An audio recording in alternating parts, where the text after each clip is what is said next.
미국 뉴욕주에서 처음으로 백신 여권이 나왔습니다. 앤드류 쿠오모 뉴욕주 지사는 극장, 스포츠 경기장, 공연장, 결혼식장 등에서 백신 여권으로 활용할 수 있는 엑셀시오르 패스 애플리케이션을 각종 앱스토어에서 다운받을 수 있다고 밝혔습니다. 특히 이 엑셀시오르 패스는 IBM이 블록체인 플랫폼을 기반으로 만들어졌다고 합니다. 아직 백신 여권 제도가 제대로 정착될 수 있을지에 대해서는 판단하기 이른 상태로 이런 와중에 나온 뉴욕주의 첫 시도이기 때문에 앞으로 어떻게 제도가 시행될지 귀추가 주목됩니다. 다음은 한국일보 전합니다. 2004년 하이닉스 반도체, 옛 SK 하이닉스에서 분사된 매그나칩 반도체가 중국의 1조 원대로 매각됩니다. 미국의 집중 견제로 반도체 자립이 어려워진 중국이 자금력을 앞세워 공격적인 해외 반도체 기업 인수에 나선 모양새라는군요. 매그나칩 반도체는 29일 중국계 사모펀드인 와이즈로드 캐피털이 제시한 공개 매수 제안에 합의했다고 밝혔습니다. 매각 거래 규모는 약 14억 달러, 약 1조 5,828억 원에 달한다고 합니다. 다음은 뉴스원 전합니다. 외국계 투자기업, 외투기업의 10곳 중 한 곳만이 올해 채용을 늘릴 계획인 것으로 나타났습니다.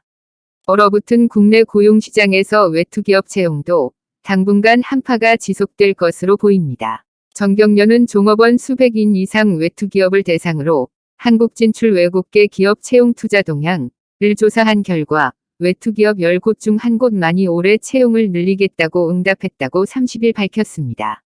이는 코로나19가 발생한 지난해와 비슷한 수준으로 외투기업도 코로나 영향에서 여전히 벗어나지 못하고 있음을 보여줍니다.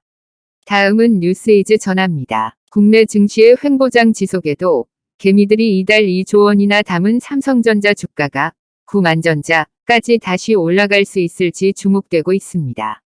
30일 한국거래소에 따르면 이달 들어 전날까지 개인 투자자들은 삼성전자 주식 2조 4,288억 원어치를 사들여 순매수 종목 1위에 올랐다. 삼성전자 우선주 4,660억 원까지 포함하면 2조 8,948억 원가량으로 늘어났습니다. 이는 개인들의 전체 순매수 금액인 6조 9,065억 원의 35를 차지하고 있다는군요. 유가증권 시장에서 기관이 5조 5,058억 원, 외국인이 1조 2,925억 원 팔고 있는 것과는 대조적인 흐름입니다. 마지막으로 2대1이 전합니다. 29일 현재 국내 조선 3사의 합산 수주 선박수는 122척으로 수주 금액은 118억 9천만 달러, 약 13조 4,600억 원에 이르는 것으로 나타났습니다. 3개월 만에 이 같은 역대급 수주 실적을 기록한 것은 2008년 금융위기 이후 처음으로 올해도 지난해에 이어 세계 1위를 수성할 것으로 전망된다는군요. 특히 일부 조선사는 수주 실적이 가파르게 오를 경우 연말께 당초 목표치를 상향 조정할 계획인 것으로 알려졌습니다. 앞서 삼성중공업은 2017년 말 수주 목표 달성이 가시화되자 당초 연간 목표치인 65억 달러에서 74억 달러로 상향 조정한 바 있습니다. 두 번째 세계 소식입니다. 세계일보 전합니다. 수에즈 운하에 좌초됐던 초대형 컨테이너 선박 에버기븐 호가 사고 발생 일주일여 만인 29일 현지 시간 완전히 부양하는 데 성공했다고 AP통신이 보도했습니다. 통신은 예인선들이 이날 만조에 맞춰 선박이 좌초됐던 모래톱에서 에버기브노를 빼내는데 성공했다고 전했습니다. 인양팀은 에버기브노를 운하 중간에 위치한 비터레이크 호수로 이동시키고 있는 것으로 전해졌습니다. 국민일보 전합니다. 토니 블링컨 미국 국무장관이 현지 시각으로 29일 북한의 최근 탄도미사일 시험 발사가 유엔 안전보장이사회의 대북결의 위반이라면서 이런 행위가 한미일 3국이 대북 공조를 흔들지 못할 것이라는 입장을 밝혔습니다. 북한은 이번 시험이 주권국가의 자위권에 해당하고 유엔 안보리 소집 움직임을 이중기준이라고 반발했지만 탄도미사일 시험은 안보리 결의상 금지 대상임을 재확인하면서 3국이 긴밀한 조율과 한 목소리를 강조한 것으로 보입니다. 이데일리 전합니다. 중국이 김치에 이어 삼계탕까지 자국에서 유래한 음식이라고 주장하고 있어 논란이 예상되고 있습니다.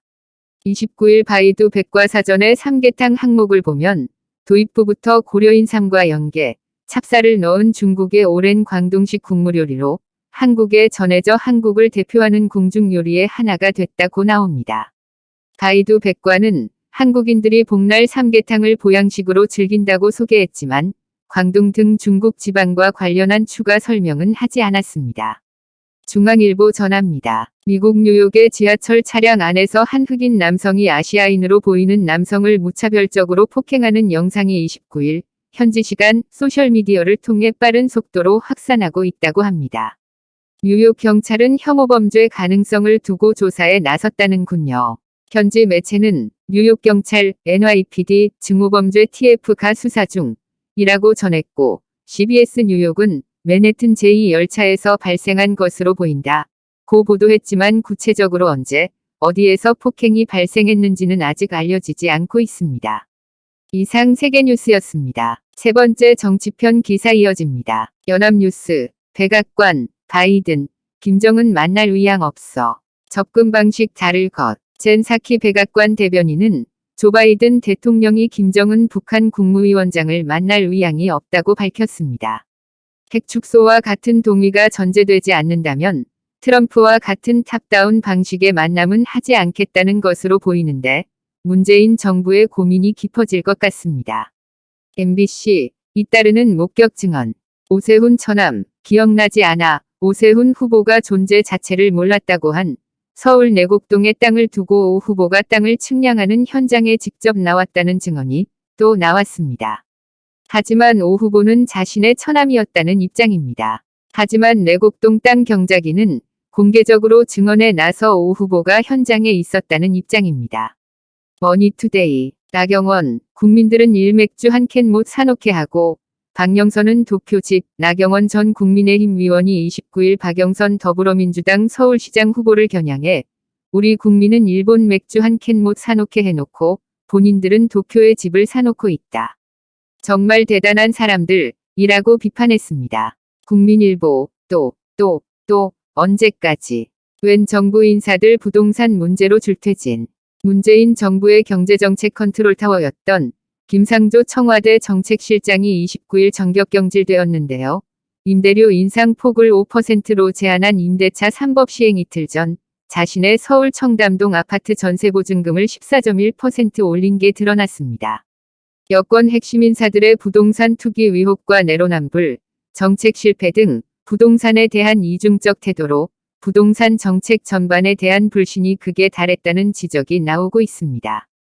이상 정치뉴스였습니다. 네 번째 사회뉴스 전합니다. 서울경제에서 전합니다. 서울주택도시공사가 지난 10년 동안 87만 평의 공공택지를 매각해 5조 5천억 원의 차익을 남겼다는 주장이 제기됐습니다. 경실련은 KB부동산 등 부동산 시세 정보를 활용해 지난 10년간 판매된 택지를 현재 시세로 계산하면 평당 4,340만 원, 총 37조 7천억 원이 될 것이라고 주장했습니다. 다음은 한국일보 소식입니다. 중국과 몽골 사막에서 발원한 황사가 서울부터 제주까지 전국을 덮쳤습니다. 황사의 영향으로 이날 대구, 광주, 충남, 전북, 전남, 경남은 미세먼지 농도가 매우 나쁨 수준의 9배 가까운 고농도를 보이며 최근 10년 이래 최악의 대기질을 보였습니다. 2015년 황사 위기경보 제도 도입 이후 처음 있는 일입니다. 다음은 JTBC에서 전합니다. 경남 하동에 있는 서당에서 잇따라 폭행과 학대가 일어나 논란입니다. 고등학생인 A군은 지난해 2월 하동의 한 서당 기숙사에서 폭행과 고문을 당했습니다. 가해 학생 2명은 A군에게 억지로 체액과 소변을 먹게 했습니다. 이외에 성적인 고문과 함께 상습 폭행을 하기도 했습니다. 가해 학생들은 검찰로 넘겨져 현재 재판을 앞두고 있습니다.